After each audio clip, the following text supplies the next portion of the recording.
ಅಯ್ಯೋ ಏನಮ್ಮ ನನ್ನ ಮುಂದೆನೆ ಅವಳನ್ನ ಹೊಗಳ್ತೀರಾ? ಅವಳ ಹತ್ರ ನಾನು ಪಾಠ ಕಲಿಬೇಕಾ? ಅವಳು ನನಗೆ ತಿದ್ದಿ ಬುದ್ಧಿ ಹೇಳ್ಬೇಕಾ? ತಲೆ ಕೆಟ್ಟಿದೆ ಡ್ಯಾಡ್ ನಿಮ್ಗೆ? ತಲೆ ಕೆಟ್ಟಿಲ್ಲಮ್ಮ, ತಲೆ ಉಪಯೋಗಿಸಿದ್ದೀನಿ. ನಿಮ್ಮ ಡ್ಯಾಡ್ ಯಾಕೆ ಹೀಗೆ ಮಾಡ್ದ ಅಂತ ಅರ್ಥ ಮಾಡ್ಕೊ. ಇದ್ದಕ್ಕಿದ್ದಾಗ ನಾನು ಹೀಗೆ ಮಾತಾಡೋದನ್ನು ನೋಡಿ ನಿಮ್ಮಪ್ಪ ಬದಲಾಗ್ಬಿಟ್ಟ ಅನ್ಕೊಂಡ್ಯಾ? ಅವಳನ್ನ ನಾನು ಹೊಗಳ್ತಿರೋದೇ ಬೇರೆ ಕಾರಣಕ್ಕೆ. ನಾನು ಮಾತನ್ನ ಅವಳು ಮೆಚ್ಕೋಬೇಕು, ಆಮೇಲೆ ನಂಬಬೇಕು. ಅಷ್ಟಾದರೆ ನಾನು ಅನ್ಕೊಂಡಿದ್ದ ಕೆಲಸ ಆದಾಗೆ. ಅನ್ಕೊಂಡಿರೋ ಕೆಲಸನ ಏನು ಡ್ಯಾಡ್? ಆ ಪೂರ್ಣಿ ನಿಮ್ಮನ್ನು ನಂಬೋದ್ರಿಂದ ನಿಮ್ಗೇನು ಲಾಭ? ಲಾಭ ಇದೆ. ಲಾಭ ಇಲ್ಲದೆ ಈ ಜನಾರ್ದನ ಯಾವ ಕೆಲಸನೂ ಮಾಡೋದು. ನಿನಗೆ ಗೊತ್ತಲ್ಲ, ನಿಮ್ಮ ತಾತ ಈ ಆಸ್ತಿನೆಲ್ಲ ನನ್ನ ದೊಡ್ಡ ಮಗಳಿಗೆ ಹೆಸರು ಬರೆದು ಹೋಗ್ಬಿಟ್ಟ. ಆದ್ರೆ ಆ ಆಸ್ತಿ ವಿಚಾರಕ್ಕೂ ಈ ಪೂರ್ಣಿಗೂ ಏನು ಸಂಬಂಧ ಡ್ಯಾಡ್? ಸಂಬಂಧ ಇಲ್ಲ, ಸಂಬಂಧ ಇದೆ ಅಂತ ನನಗೆಲ್ಲರೂ ನಂಬಿಸ್ಬೇಕು. ನಾನು ಆ ಹುಡುಗಿನ ಕರ್ಕೊಂಬಂದು ನಿಲ್ಲಿಸದೆ ಹೋದರೆ ಆಸ್ತಿ ಎಲ್ಲ ಅನಾಥಾಶ್ರಮದ ಪಾಲಾಗ್ಬಿಡುತ್ತೆ. ಹಾಗಾಗಬಾರ್ದು ಅಂದರೆ ಅವಳನ್ನು ನಾನು ಕರ್ಕೊಂಬರ್ಬೇಕು. ಎಲ್ಲಿಂದ ಕರ್ಕೊಂಬರ್ಲಿ? ಅದು ಅಲ್ಲದೆ ಅವಳೊಂದು ಅನಿಷ್ಟದ ಮಗು. ಅವಳನ್ನ ಮನೆಗೆ ಕರ್ಕೊಂಬರಕ್ಕೆ ನನಗಿಷ್ಟ ಇಲ್ಲ. ಅದಕ್ಕೆ ಆ ಜಾಗದಲ್ಲಿ ಯಾವ್ದಾದ್ರು ಅನಾಥ ಹುಡುಗಿನ ಕರ್ಕೊಂಬಂದು ನಿಲ್ಸಿದ್ರೆ ಈ ಆಸ್ತಿ ನಮ್ಮನ್ನು ಬಿಟ್ಟು ಹೋಗಲ್ಲ. ಹಾಗೆ ಯಾವುದು ಆಗಬಾರ್ದು ಅಂದರೆ ಹುಡುಗಿ ಅನಾಥ ಆಗಿರಬೇಕು, ದುಡ್ಡಿನ ಮೇಲೆ ದುರಾಸೆ ಇರ್ಕೊಡ್ತು. ಪೂರ್ಣಿ ಥರ ಒಳ್ಳೆ ಹುಡುಗಿ ಆಗಿರಬೇಕು, ನಮ್ಮ ಕಂಟ್ರೋಲಲ್ಲೇ ಇರಬೇಕು. ಈಗ ನಿನಗೆ ಅರ್ಥ ಆಗ್ತಿದೆಯಾ ಪೂರ್ಣಿನ ಯಾಕೆ ಅಷ್ಟು ಚೆನ್ನಾಗಿ ಮಾತಾಡ್ಸಿದ್ದೀನಿ ಅಂತ?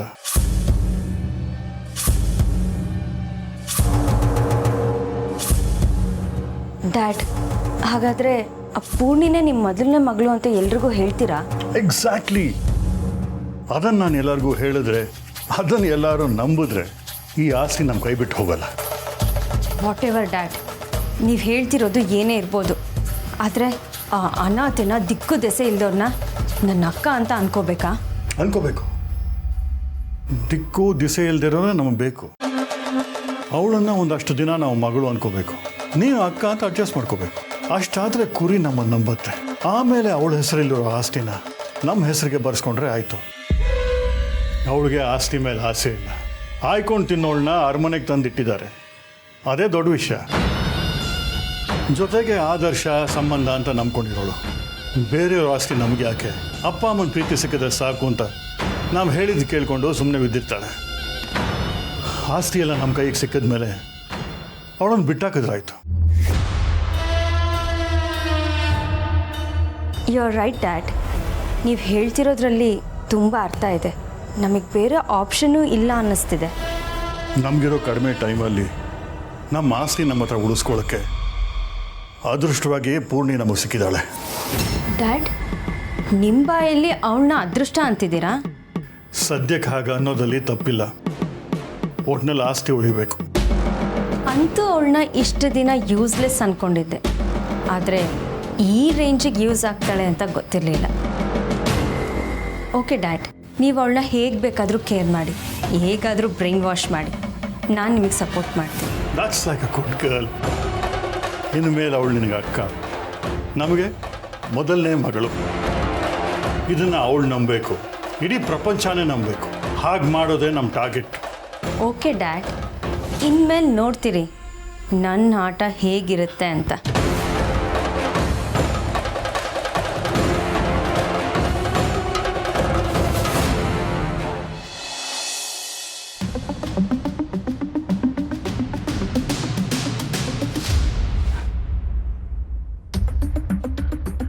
ಏನು ನಿಮ್ಮ ಮಗಳ ಕೋಪ ತಣ್ಣಗಾಯ್ತಾ? ಬರೀ ಕೋಪ ಅಷ್ಟೇ ತಣ್ಣಗಾಗಿಲ್ಲ ಮಾಮ್, ಬುದ್ಧಿನೂ ಬಂತು. ಬುದ್ಧಿ ಬಂತ? ಇಷ್ಟೊತ್ತವರೆಗೂ ಎಲ್ಲಿಗೆ ಹೋಗಿತ್ತು? ಅಭಿ ಪ್ಲೀಸ್, ಇಲ್ಲಿರೋರು ಎಲ್ರಿಗಿಂತ ನಾನೇ ಚಿಕ್ಕವಳು. ಒಂದೊಂದ್ಸಲಿ ಗೊತ್ತಿಲ್ಲದೆ ಹಾಗೆ ನಡ್ಕೋತೀನಿ. ಯಾವ್ದು ಸರಿ ಯಾವ್ದು ತಪ್ಪು ಅಂತ ನೀವೇ ಹೇಳಬೇಕಲ್ವಾ? ಅಲ್ವಾ? ಅದಕ್ಕೆ ಆ ಕೆಲಸನ ಇನ್ಮೇಲೆ ಪೂರ್ಣಿ ಮಾಡಲಿ ಅಂತ ಹೇಳಿದ್ದು.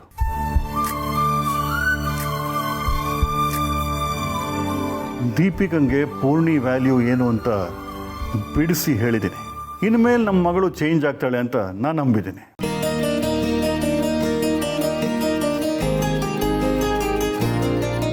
ಪೂರ್ಣಿ, ಇನ್ಮೇಲೆ ನೀನೇ ಅವಳಿಗೆ ತಿದ್ದಿ ಬುದ್ಧಿ ಹೇಳಬೇಕಮ್ಮ.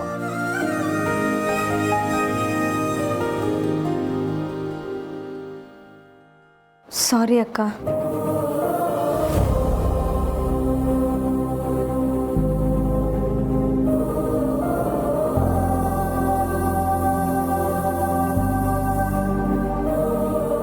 ನಿನ್ನ ಬಗ್ಗೆ ತಪ್ಪಾಗಿ ತಿಳ್ಕೊಂಡು ಯಾವ್ಯಾವುದೋ ವಿಷಯನ ಮನಸ್ಸಲ್ಲಿ ಇಟ್ಕೊಂಡು ನಿನ್ನ ಹತ್ರ ತುಂಬ ಕೆಟ್ಟದಾಗಿ ಬಿಹೇವ್ ಮಾಡಿಬಿಟ್ಟೆ.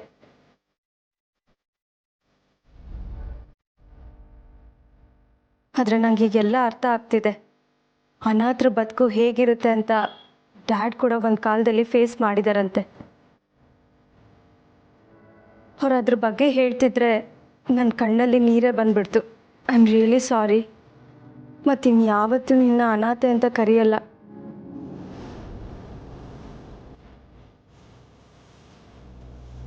ದೀಪಿಕಾ, ಏನಾಯಿತು? ಯಾಕೆ ಹೀಗೆಲ್ಲ ಮಾತಾಡ್ತಿದ್ಯಾ? ಆಗಿದ್ದೆಲ್ಲ ಆಯಿತು, ನೀನು ಈ ರೀತಿ ಬೇಜಾರು ಮಾಡ್ಕೋಬೇಡ. ಇಲ್ಲ ಅಕ್ಕ, ನಾನು ನಿನಗೆ ಮಾಡಿರೋ ಬೇಜಾರು ಮುಂದೆ ಇದು ಏನೇನೂ ಅಲ್ಲ. ಇನ್ನು ಮುಂದೆ ನಾನು ನಿನ್ನ ಸ್ವಂತ ಅಕ್ಕ ಅನ್ಕೋತೀನಿ. ನಾನು ನಿನಗೆ ತಂಗಿಯಾಗಿರ್ಬೋದಾ ಅಕ್ಕ?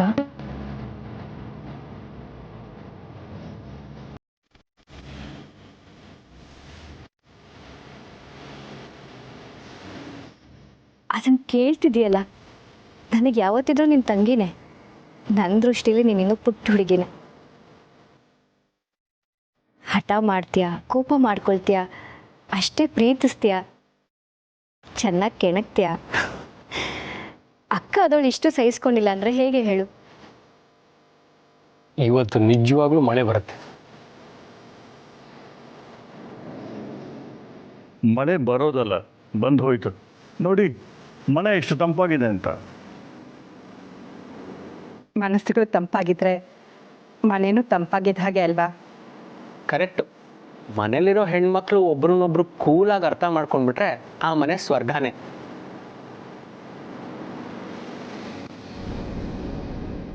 ನೋಡಿ, ನನ್ನ ಹೆಂಡತಿ ಅಷ್ಟು ಬೇಗ ಬದಲಾಗ್ಬಿಟ್ಲು.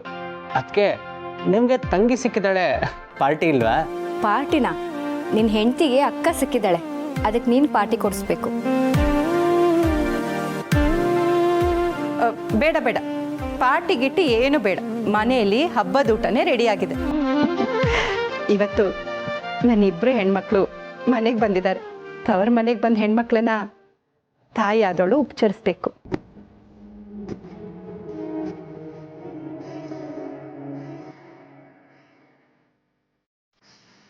ಪುಗಿ, ಯಾಕಮ್ಮ ಹಾಗೆ ನೋಡ್ತಿದ್ಯಾ?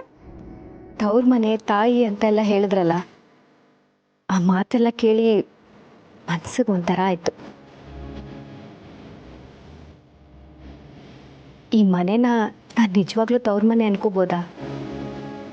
ಅನ್ಕೋಬೋದಾ ಅಲ್ಲ, ಅನ್ಕೊಳ್ಳೇಬೇಕು. ದೀಪಿಕಾ ನಿನ್ನ ತಂಗಿ ಅಂದಮೇಲೆ ನಾನು ನನಗೆ ಏನಾಗಬೇಕು? ನಮಗಂತೂ ಇನ್ಮೇಲೆ 2 ಹೆಣ್ಮಕ್ಳು. ಏನು ಮನೋಜ?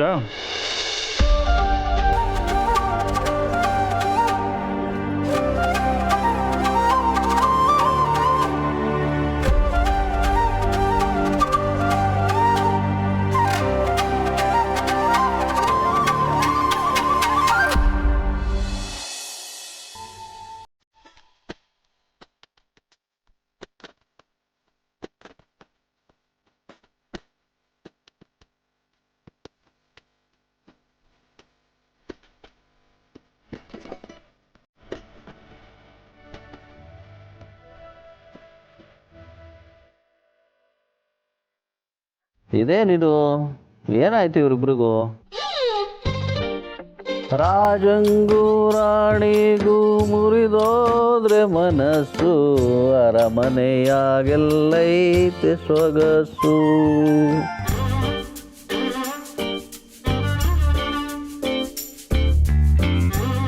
ಸೂರ್ಯಂಗೂ ಚಂದ್ರಂಗೂ ಬಂದಾರೆ ಮುನಿಸು, ನಗುತ್ತಾದೆ ಭೂತಾಯಿ ಮನಸ್ಸು. ಯಾಕೆ ಅಭಿ ಜೊತೆ ನೀವಿಬ್ರು ಹೋಗ್ಲಿಲ್ವಾ? ಹೇಗೆ ಹೋಗೋದು? ಮಕ್ಕಳಾಗಿ ಹಠ ಮಾಡಿ ನಾನು ಬರಲ್ಲ ಅಂತಂದರೆ ನಾನು ಒಬ್ಬಳೇ ಹೋಗೋಕ್ಕಾಗತ್ತಾ? ನನಗೆ ಕೆಲಸ ಇದೆ ಅಂತ ಹೇಳಿದ್ದೆ ಅಲ್ವಾ, ಒಬ್ಬರೇ ಹೋಗಿ ಬಂದಿದ್ರೆ ಆಗ್ತಿತ್ತಲ್ವಾ? ಓಹೋ ಇದೆ, ಇಲ್ಲೇನೋ ಸಮಸ್ಯೆ ಇದೆ. ಆದರೂ ಈ ಸಮಸ್ಯೆ ಒಂಥರ ಚೆನ್ನಾಗಿದೆ. ಅಪರೂಪಕ್ಕೆ ನೀವಿಬ್ರು ಮುನಿಸ್ಕೊಂಡಿರೋದು ನೋಡ್ತಾ ಇದ್ದೀನಿ. ಕಂಟಿನ್ಯೂ ಮಾಡಿ.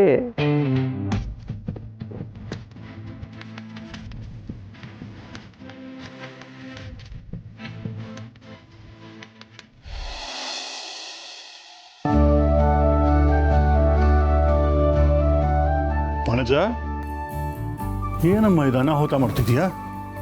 ಯಾಕ್ರಿ ಏನಾಯ್ತು? ದೀಪುಗೆ ಮಡಿಲು ತುಂಬ್ತಿದ್ದೆ. ಸರಿ ಹೋಯ್ತು ನಿನ್ನ ಬುದ್ಧಿಗೆ. ಈಗ ತಾನೇ ನಾನು ಹೇಳ್ತಿದ್ದೆ ನಂಗೆ 2 ಹೆಣ್ಮಕ್ಳು ಅಂತ. ಚಿಕ್ಕವಳಿಗೆ ಮಾತ್ರ ಮಡಲು ತುಂಬಿದ್ರೆ ಹೇಗೆ? ನಾನು ದೊಡ್ಡ ಮಗಳಿಗೂ ಮಡಲು ತುಂಬಬೇಕಲ್ವಾ? ಶೋ, ಹೌದಲ್ವಾ? ನನ್ನ ಬುದ್ಧಿಗಿಷ್ಟು. ಒಂದು ನಿಮಿಷ.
ಎಲ್ಲರೂ ನನ್ನ ಕೆಟ್ಟವನು, ಸರಿ ಇಲ್ಲ, ಅದು ಇದು ಅಂತಾರೆ. ಆದರೆ ನನಗೂ ಒಂದು ಮನಸ್ಸಿದೆ, ಭಾವನೆಗಳಿದೆ ಅನ್ನೋದು ಯಾರು ನಂಬಲ್ಲ.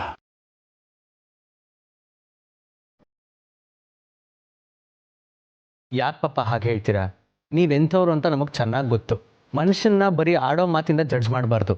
ಥ್ಯಾಂಕ್ಸ್. ನಿನಗಾರು ನನ್ನ ಬಗ್ಗೆ ಒಳ್ಳೆ ಭಾವನೆ ಇದೆಯಲ್ಲ, ಐ ಆಮ್ ಹ್ಯಾಪಿ.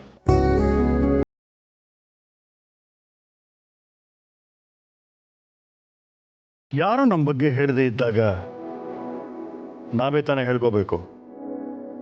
ಯಾಕೆ ಹಾಗೆ ಹೇಳ್ತೀರಾ? ನೀವು ಪೂರ್ಣಿನ ಎಷ್ಟು ಚೆನ್ನಾಗಿ ನೋಡ್ಕೊಂಡಿದ್ದೀರಾ, ಅವಳ ಬಗ್ಗೆ ಎಷ್ಟು ಒಳ್ಳೆ ಮಾತುಗಳನ್ನ ಆಡಿದ್ದೀರಾ. ನಿಮ್ಮ ಮನಸ್ಸಲ್ಲಿ ಇಂಥ ಫೀಲಿಂಗ್ಸ್ ಇದೆ ಅಂತ ನಮ್ಗೆ ಗೊತ್ತೇ ಇರಲಿಲ್ಲ. ಇಷ್ಟು ವರ್ಷ ನಿಮ್ಮನ್ನು ತಪ್ಪಾಗಿ ತಿಳ್ಕೊಂಡಿದ್ವಿ, ಕ್ಷಮಿಸಿ. ಇರಲಿ ಬಿಡಪ್ಪ, ಲೈಫ್ ಅಂದರೆ ಹೀಗೇನೆ, ಒಂದೊಂದು ಫೇಸಸ್ಸಲ್ಲಿ ಒಂದೊಂದು ಥರ ಕಾಣಿಸುತ್ತೆ.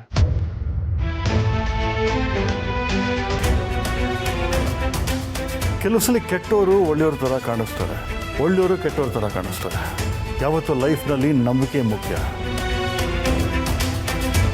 ನನಗೆ ಪೂರ್ಣಿ ನೋಡ್ತಾ ಇದ್ದರೆ ನನ್ನ ಮಗಳನ್ನು ಫೀಲ್ ಬರ್ತಿದೆ.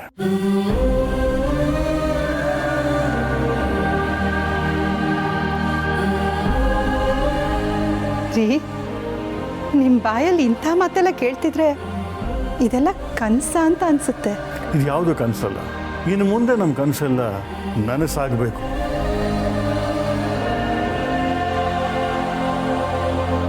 ಈ ಮಕ್ಕಳಿಂದ ಮಾಧವನ್ ಮನೆ ಯಾವತ್ತೂ ಒಗ್ಗಟ್ಟಾಗಿರಬೇಕು. ಅಕ್ಕ ತಂಗಿ ಇಬ್ಬರು ಒಗ್ಗಟ್ಟಾಗಿದ್ದು ನಗನಗ್ತಾ ಬಾಳ್ಬೇಕು. ಅವರಿಬ್ರು ಚೆನ್ನಾಗಿದೆ ತಾನೇ ನಮಗೆ ಸಂತೋಷ. ಖಂಡಿತ ಚೆನ್ನಾಗಿರ್ತೀವಿ.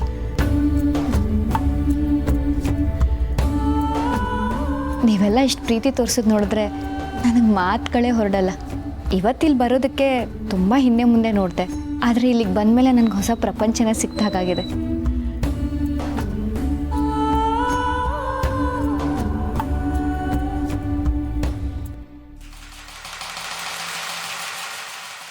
ಕುರಿ ಹಳ್ಳಕ್ಕೆ ಬೀಳ್ತಾ ಇದೆ.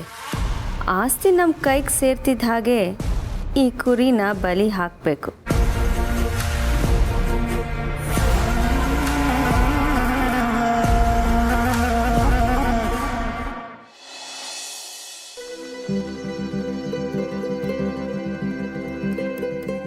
ಓ, ಮಕ್ಕಳನ್ನ ಸೊಸೆಯಂದ್ರನ್ನ ಹೀಗೆ ನೋಡೋದಕ್ಕೆ ಖುಷಿಯಾಗುತ್ತೆ. ಹೌದು, ಇವ್ರುಗಳು ಯಾವಾಗಲೂ ಹೀಗೆ ನಗ್ನಗ್ತಾ ಇದ್ರೆ ಮನೆ ನಂದು ಗೋಕುಲ ಆಗತ್ತೆ. ಖಂಡಿತ ಹೀಗೆ ಇರ್ತೀವಿ. ಅಮ್ಮ, ನಾನು ಈ ಮನೆಯಿಂದ ಹೋಗುವಾಗ ನನ್ನ ಜೊತೆ ವಾರ್ಗಿತ್ತಿ ಬಂದಿದ್ಲು, ಆದರೆ ಈಗ ನನ್ನ ಜೊತೆ ನನ್ನ ಅಕ್ಕ ಬಂದಿದ್ದಾಳೆ.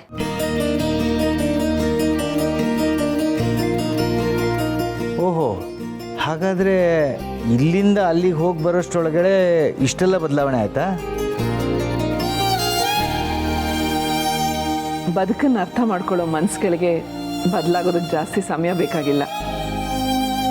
ಹೌದಕ್ಕೆ ಬದುಕು ಅರ್ಥ ಆಗೋದಕ್ಕೆ ಸಮಯ ಬೇಕು, ಮನುಷ್ಯ ಬದಲಾಗೋದಕ್ಕಲ್ಲ.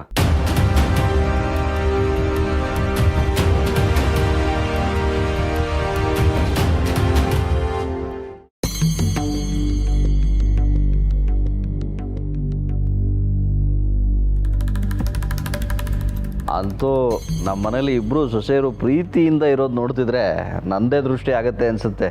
ಅದಕ್ಕೆ ಮೊದಲು ಇವರಿಬ್ಬರಿಗೆ ದೃಷ್ಟಿ ತೆಗೆದುಬಿಡಿ.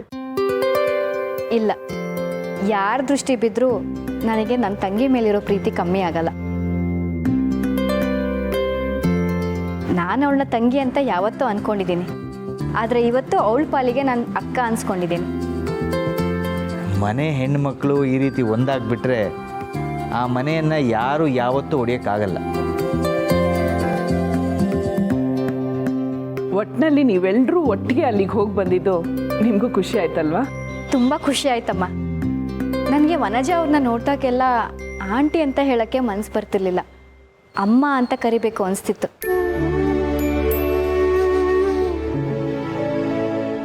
ಇವತ್ತು ನಿಜವಾಗ್ಲೂ ಅಮ್ಮನಾಗೆ ನನ್ನ ಮೊದಲು ತುಂಬಿಸ್ಬಿಟ್ರು. ನನ್ನ ಹೆಂಡತಿಗೆ ಬರೀ ತಂಗಿ ಸಿಕ್ಕಿದ್ದಲ್ಲ, ಅಮ್ಮನೂ ಸಿಗ್ದ ಹಾಗಾಯ್ತು. ಅಭಿ, ನೀವು ಮದುವೆ ಆಗಿದ್ದು 3 ತಿಂಗಳು ಸೆಲೆಬ್ರೇಷನ್ಗೆ ಪೂರ್ಣಿ ಗಿಫ್ಟ್ ಬರ್ತಿದೆ.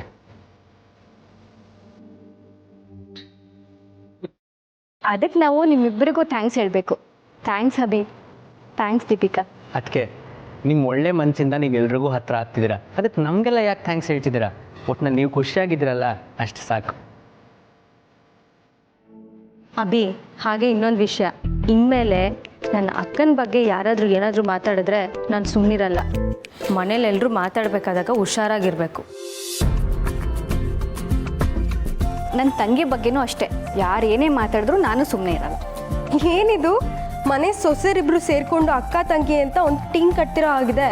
ಹೌದು, ಟೀಮ್ ಕಟ್ತಿದ್ದೀವಿ, ಆದರೆ ನಮ್ಮ ಟೀಮಲ್ಲಿ ಮನೆಯವ್ರು ಎಲ್ಲರೂ ಇರ್ತಾರೆ. ವಾವ್, ಈ ವಾತಾವರಣ ನೋಡ್ತಾ ಇದ್ರೆ ಒಂದು ಹಬ್ಬ ನಡೀತಿರೋ ಆಗಿದೆ. ಹೂನಿದೆ, ಮನೇಲಿ ಎಲ್ಲರೂ ಖುಷಿಯಾಗಿದ್ರೆ ಅದೇ ಹಬ್ಬ. ಅದೇ ಖುಷಿನಲ್ಲಿ ಒಂದು ಸೆಲ್ಫಿ ತಗೊಳ್ಳೋಣ.